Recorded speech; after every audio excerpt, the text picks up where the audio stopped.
Continuamos hoy, amigo oyente, nuestro recorrido por la Epístola a los Hebreos, y volvemos hoy al versículo 6 del capítulo 8.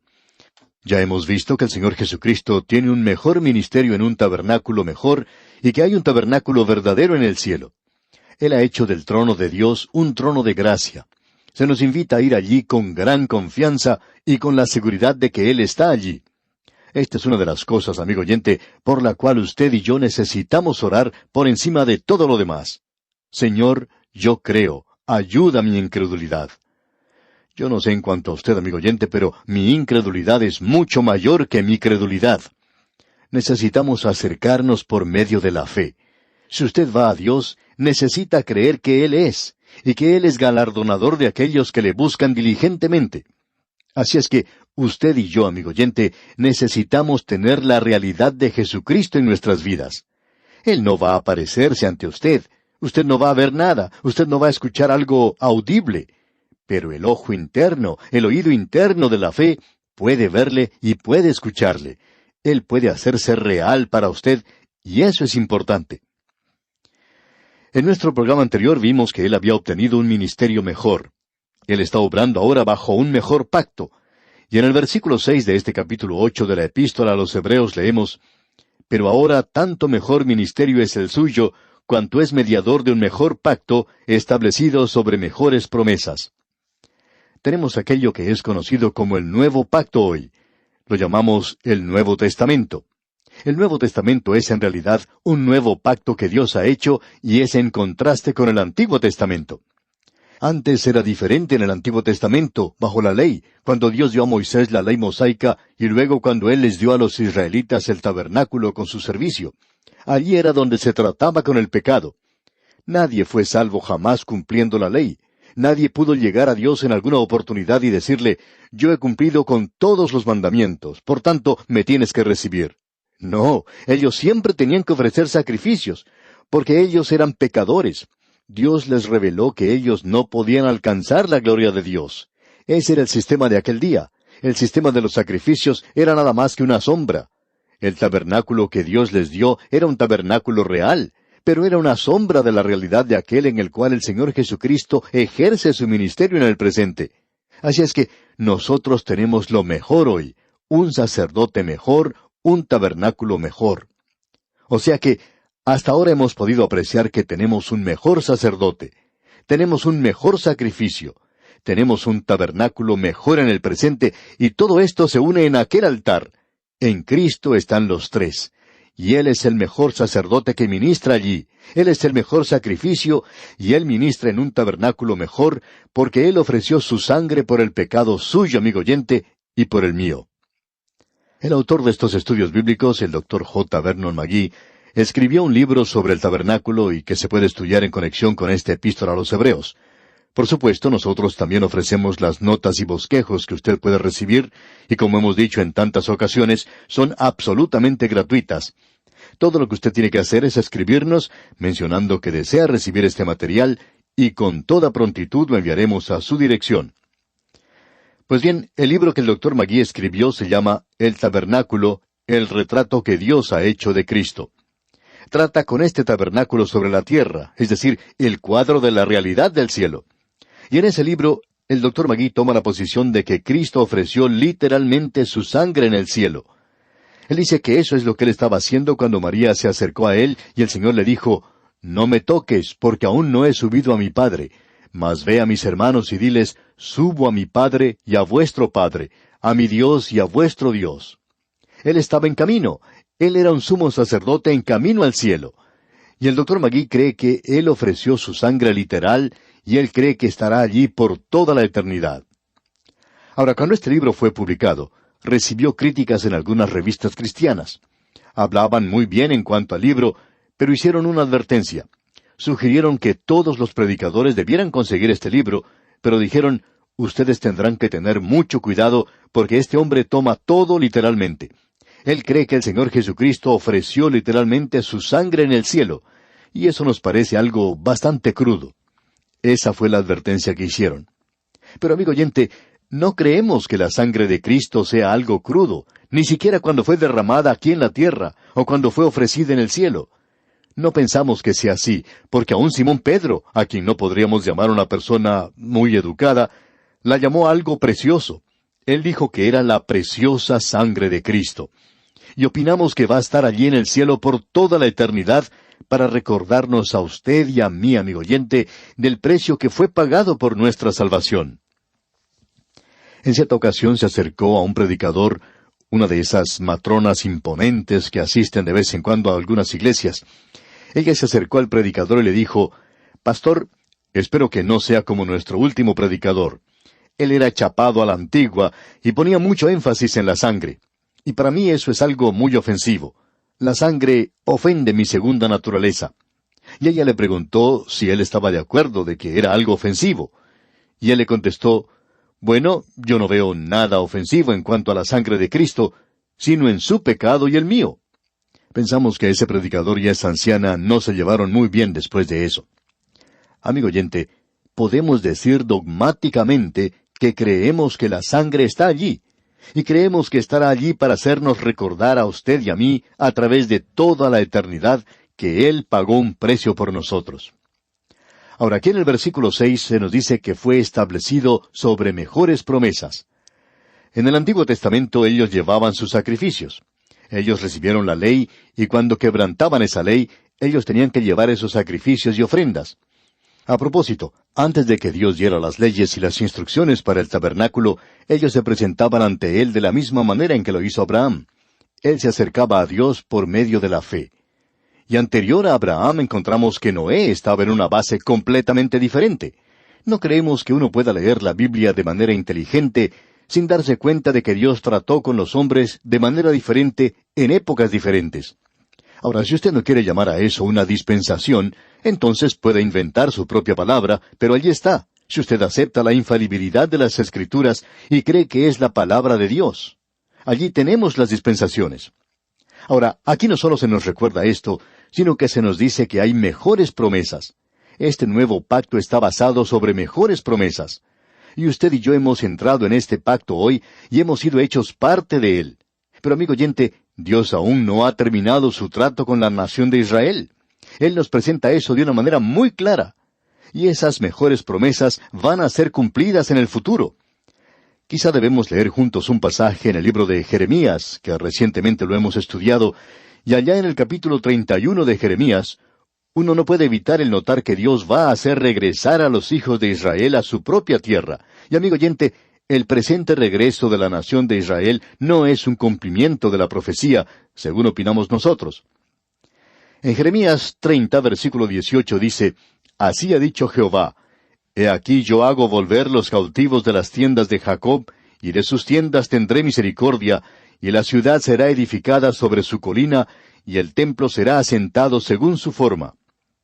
Luego en el capítulo 31 de Jeremías, versículo 8, leemos, «He aquí yo los hago volver de la tierra del norte, y los reuniré de los fines de la tierra, y entre ellos ciegos y cojos, la mujer que está encinta y la que dio a luz juntamente, en gran compañía volverán acá». A propósito, aquí se menciona la tierra del norte, y eso se refiere a Rusia, como dijimos en un programa anterior. Y ellos no están saliendo muy bien de ahí en el presente. Pero cuando Dios los haga salir, entonces no habrá ningún problema en esa ocasión, cuando ellos se vuelvan a Él. Luego en los versículos 10 y 11 del mismo capítulo 31 de Jeremías dice, «Oíd palabra de Jehová, oh naciones, y hacedlo saber en las costas que están lejos, y decid, el que esparció a Israel los guardará y reunirá como el pastor a su rebaño, porque Jehová redimió a Jacob». Y en el día de hoy ellos no se encuentran allí bajo la redención de Dios. Están muy lejos de Él. Veamos ahora lo que dice el versículo 31 de ese capítulo 31 de Jeremías. Y por favor preste atención a esto, ya que el escritor de la carta a los Hebreos está hablando de esto, cuando él dice que habrá mejores promesas sobre un pacto mejor que Dios hará con esta gente. Los versículos 31 al 33 dicen, «He aquí que vienen días, dice Jehová, en los cuales haré nuevo pacto con la casa de Israel y con la casa de Judá, no como el pacto que hice con sus padres el día que tomé su mano para sacarlos de la tierra de Egipto, porque ellos invalidaron mi pacto, aunque fui yo un marido para ellos, dice Jehová. Pero este es el pacto que haré con la casa de Israel después de aquellos días, dice Jehová. Daré mi ley en su mente y la escribiré en su corazón, y yo seré a ellos por Dios, y ellos me serán por pueblo.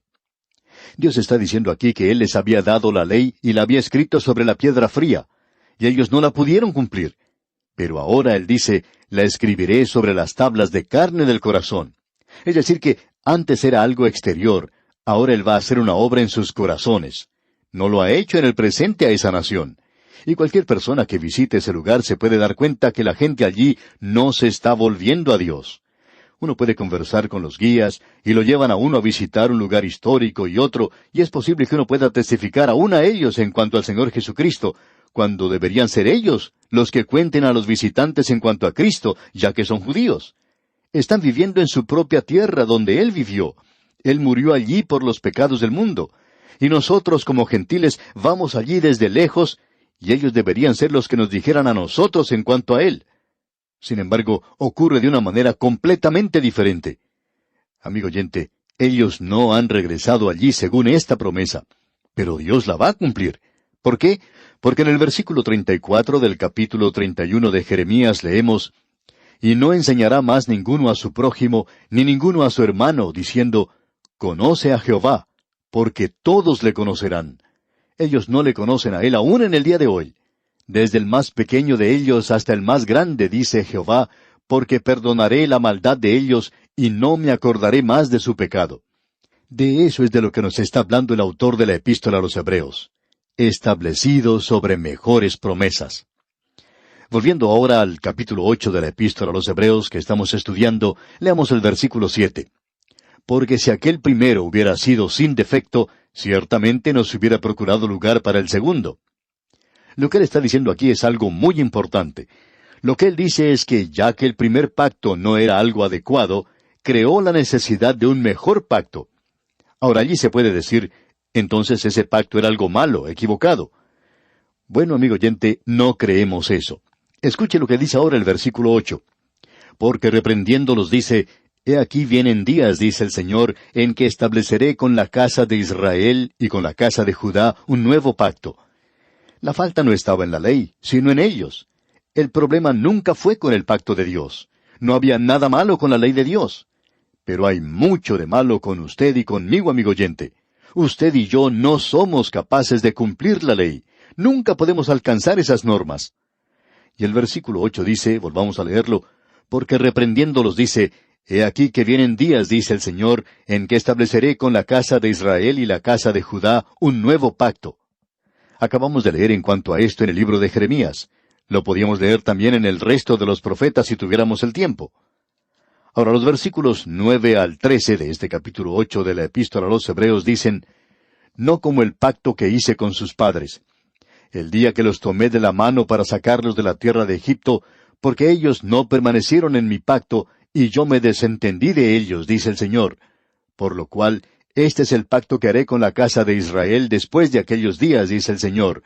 Pondré mis leyes en la mente de ellos, y sobre su corazón las escribiré, y seré a ellos por Dios, y ellos me serán a mí por pueblo. Y ninguno enseñará a su prójimo, ni ninguno a su hermano, diciendo, Conoce al Señor, porque todos me conocerán, desde el menor hasta el mayor de ellos. Porque seré propicio a sus injusticias, y nunca más me acordaré de sus pecados y de sus iniquidades. Al decir nuevo pacto, ha dado por viejo al primero, y lo que se da por viejo y se envejece, está próximo a desaparecer. Así es que, amigo oyente, nosotros no estamos bajo el sistema de la ley de Moisés. Ese sistema que ya ha pasado. Es solamente un modelo antiguo. Ahora tenemos un modelo nuevo, y este nuevo pacto Él lo ha hecho a través del Señor Jesucristo. Ahora, ¿lo hizo así porque había acaso algo malo con el antiguo? No, amigo oyente, había algo malo con nosotros. Es por eso que nos da pena por aquellas personas que hoy se aferran, se agarran a la ley, y volvemos a mencionar lo que hemos dicho antes, si usted está bebiendo leche nada más, cuando usted regresa a la ley, y cuando usted habla de cumplir con el día del sábado, usted sabe que no cumple con el sistema de Moisés si usted es una persona honesta y sincera. Usted nunca puede alcanzarlo. Pero si usted se acerca a Dios, Él puede demostrar su gracia para con usted. El Señor Jesucristo se encuentra en este instante a la diestra de Dios. Usted puede acercarse a Él, y Él le recibirá. Usted y yo no podemos cumplir con la ley. Podemos presentar un ejemplo que ya mencionamos cuando estábamos estudiando el capítulo 11 de la Epístola a los Romanos. Es como esa ama de casa que pone carne para asar en el horno, y con lo que cuesta la carne hoy, pues eso no se hace muy a menudo. Sin embargo, ella coloca la carne en el horno y se ocupa de otras tareas en la cocina, y de pronto suena el teléfono, y ella va a contestar. Es una amiga que la llama para compartir algunos chismes del vecindario. Entonces ellas comienzan a conversar y siguen conversando y conversando. Y hablan por 45 minutos o una hora tal vez. De pronto, esta ama de casa se da cuenta que algo se está quemando, así es que corre a la cocina, abre el horno y allí está saliendo el humo. Entonces toma un tenedor, lo clava en esa carne, pero no la puede sacar de allí. Prueba con el mismo tenedor en otra parte de esa carne y aún así no puede sacarla. Entonces toma una de esas espátulas que tienen en la cocina y la coloca debajo de la carne y ahora sí puede levantarla. Amigo oyente, lo que el tenedor no podía hacer, lo puede hacer la espátula. No hay nada malo con el tenedor. El problema era la carne. Se había cocinado demasiado.